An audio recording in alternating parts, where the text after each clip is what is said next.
મથુરાના રાજાધિરાજ પ્રભુ શ્રી દ્વારિકાધીશ મંદિર મેવા બંગલાનો મનોરથ દર્શન યોજાયો। લાખો ભક્તોએ દર્શન કરી ભાવ વિભોર બન્યા। મથુરાના વિશ્રામ ઘાટની સામે આવેલા સાક્ષાત રાજાધિરાજ મંદિરમાં પ્રભુ શ્રી દ્વારિકાધીશ બિરાજમાન છે।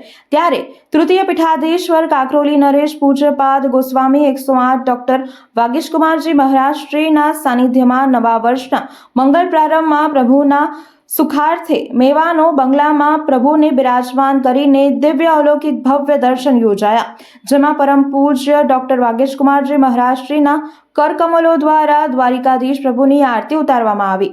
જેમાં દેશ વિદેશ સહિત લાખો શ્રદ્ધાળુઓ વૈષ્ણવો દર્શનાર્થે સ્વયંભૂ ઉમટી પડ્યા હતા અને પ્રભુના મેવાના અલૌકિક દર્શન કરી સાક્ષાત કૃતાર્થ થયા હતા। દર્શનાર્થે આવેલા શ્રદ્ધાળુઓ પૂજ્યશ્રીના નવા વર્ષના શુભમ ભવતુ કલ્યાણસ્તુ એમ આશીર્વાદ પણ પ્રદાન કર્યા હતા। પ્રભુના દિવ્ય અલૌકિક મનોરથ માટે યુવાનોની હર હંમેશ ચિંતા કરતા પ્રેમી પૂજ્ય વેદાંત કુમાર મહોદય શ્રી, પૂજ્ય સિદ્ધાંત કુમાર મહોદય શ્રી એ દિવ્ય પ્રભુના અલૌકિક દર્શન માટે સુંદર માર્ગદર્શન આપ્યું હતું। આમ યમુનાજીના નીરના શ્રદ્ધાળુઓ સંકલ્પ કરી રાજાધિરાજના મંદિરમાં સાક્ષાત બિરાજમાન પ્રભુ શ્રી દ્વારિકાધીશના દર્શન કરી વૈષ્ણવો વ્રજ યાત્રાની શરૂઆત કરતા હોય કૃષિ સંપ્રદાયમાં જોવા મળતી હોય છે।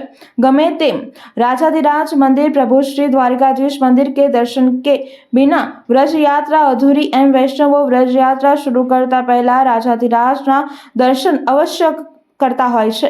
એમ મથુરાવાસીઓ જણાવી રહ્યા છે કે આ મથુરા નગરીમાં નવા વર્ષનો શુભારંભ ભક્તિમય વાતાવરણમાં પ્રારંભ થયો છે। મંદિરના સંપ્રદાય તેમજ પદાધિકારીઓએ ખડે પગે રહી ખૂબ જ સરસ દર્શન માટે સુંદર વ્યવસ્થા કરી હતી। કીર્તનકારોએ પ્રભુ ભક્તિના કીર્તનોની રમઝટ બોલાવી હતી। ભક્તોએ ભક્તિમય વાતાવરણમાં નવા વર્ષની શરૂઆત કરી હતી।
વડોદરાના સમાચાર જુઓ તથા આપણી ચેનલને સબસ્ક્રાઇબ કરો અથવા સંપર્ક કરો.